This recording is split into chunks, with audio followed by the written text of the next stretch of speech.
প্রিয় BA fifth সেমিস্টারের ছাত্রছাত্রীরা, আজকে আমি যে বিষয় নিয়ে আলোচনা করব সেটি হচ্ছে যাদের তোমাদের অনার্স পেপার রয়েছে এডুকেশানে, সেই অনার্স পেপারে তোমাদের CC11 থেকে অলরেডি আমি তোমাদের আগেও প্রশ্ন দিয়েছিলাম। তোমাদের আরেকটি পেপার রয়েছে যেটি হচ্ছে DSC B1 টিচার এডুকেশান। এই সাবজেক্টটি থেকে তোমরা অনেকে রিকোয়েস্ট করেছো যে স্যার আমাদের গুরুত্বপূর্ণ ইম্পর্টেন্ট কোশ্চেনগুলো বলে দিন। তোমরা জানো তোমাদের ফোর্থ সেমিস্টারে আমি যে সাজেশানগুলো দিয়েছিলাম, যারা এডুকেশনের বা অন্যান্য পেপারের যে অনার্স পেপারগুলো রয়েছে সাজেশান নিয়েছিলে, তাদের কিন্তু 100% কোশ্চেন কমন এসছে এবং অনার্সে খুব ভালো রেজাল্টও তারা করেছে এবং প্রশ্নপত্রে গিয়ে প্রত্যেকটা প্রশ্নই প্রায় কমন এসেছিলো। তো এবারও আমি আশা রাখি সেরকমই হবে, তবে আমি তোমাদের যেহেতু যারা একান্ত সেইভাবে পড়তে পারিনি তাদের জন্য বিশেষ করে সাজেশানটি করা। যারা ভালো রেজাল্ট করতে চাও তারা অবশ্যই যে প্রশ্নগুলো তোমরা পড়েছো সেগুলো বাদ দেবে না, তার সাথে দেখে নেবে এই যে প্রশ্ন আজকে আমি আলোচনা করব সেগুলো পড়া হয়েছে কি না। যদি কোনো একটি প্রশ্ন পড়া না হয়ে গিয়ে থাকে তোমরা অবশ্যই সেগুলোকে করে নেবে। তবে এমন নয় যে যারা ভালো রেজাল্ট করতে চাইছো এই প্রশ্নগুলোই একদম দেখে বাকিগুলো বাদ দিয়ে দিলে, তা নয়। যারা একান্ত একদম কিছু পড়া হয়নি তাদের জন্যই বিশেষ করে আমি এই সাজেশানটি তৈরি করেছি। তো দেখো, আমাদের 15 নম্বরে 3টি 10 নম্বরে 3টি প্রশ্ন করতে হয়, 2 নম্বরের প্রশ্ন থাকে এবং 5 নম্বরে একটি প্রশ্ন করতে হয়, ঠিক আছে? তো আমাদের কোশ্চেন প্যাটার্ন দেখে নাও, 2 মার্কসের 15 কোশ্চেন মানে অ্যান্সার করতে হবে, 10 নম্বরের 3টে, 5 নম্বরের একটি। তো আজকে যে আমি প্রশ্নগুলো বলবো সেখান থেকে তোমরা 10 এবং 5 নম্বরের প্রশ্ন কভার করে নিতে পারবে, কমন পেয়ে যাবে, ঠিক আছে? কভার হয়ে যাবে। তো দেখো, আমাদের ইম্পর্টেন্ট 10 মার্কস কোশ্চেন। প্রথম প্রশ্ন, বর্তমান ভারতের শিক্ষা ব্যবস্থা সম্বন্ধে আলোকপাত করো, ঠিক আছে? তারপর রয়েছে দেখো, শিক্ষা সম্পর্কে জাতীয় শিক্ষানীতির প্রধান সুপারিশগুলি আলোচনা করো। অত্যন্ত গুরুত্বপূর্ণ প্রশ্ন এই প্রশ্নটিও।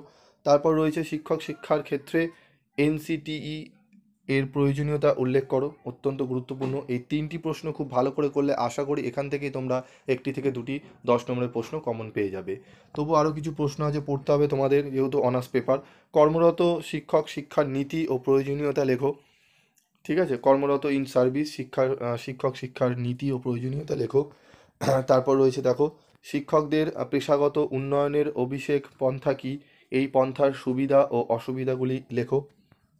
তারপর দেখো, প্রাথমিক পরিচিতিমূলক ওরিয়েন্টেশন প্রোগ্রাম কার্যক্রম কী, এই কার্যক্রমের উদ্দেশ্যগুলি সংক্ষেপে উল্লেখ করো, অত্যন্ত গুরুত্বপূর্ণ এটিও। তারপর রয়েছে দেখো, কর্মরত শিক্ষার কার্যকারিতা পরিমাপের পদ্ধতিগুলি সংক্ষেপে আলোচনা করো।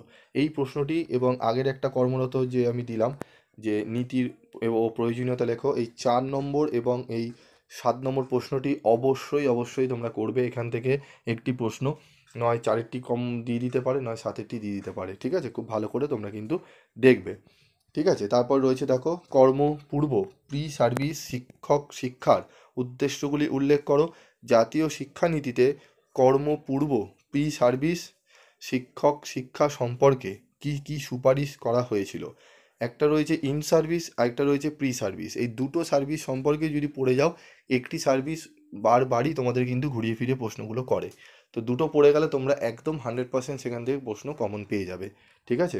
আশা করি তোমরা সকলেই পড়ে নিয়েছো, যদি না পড়ে থাকো তাহলে অবশ্যই প্রশ্নগুলো পড়ে নেবে, ঠিক আছে?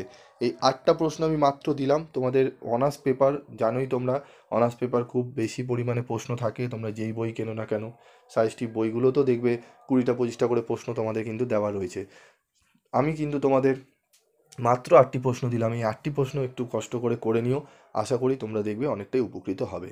তো আজকের মতো ভিডিওটি এখানেই শেষ করব। পরবর্তী ভিডিওতে আমি তোমাদের 2 মার্কস এবং তার উত্তর নিয়ে আলোচনা করব, সেই ভিডিওটি একটু দেখে নেবে। আশা করি তোমাদের অনেকটাই উপকার তোমরা কিন্তু হবে। এবং তোমাদের আর কোন কোন পেপারের সাজেশান লাগবে এরকম 100% কমনযোগ্য, অবশ্যই কমেন্ট বক্সে লিখে জানাবে।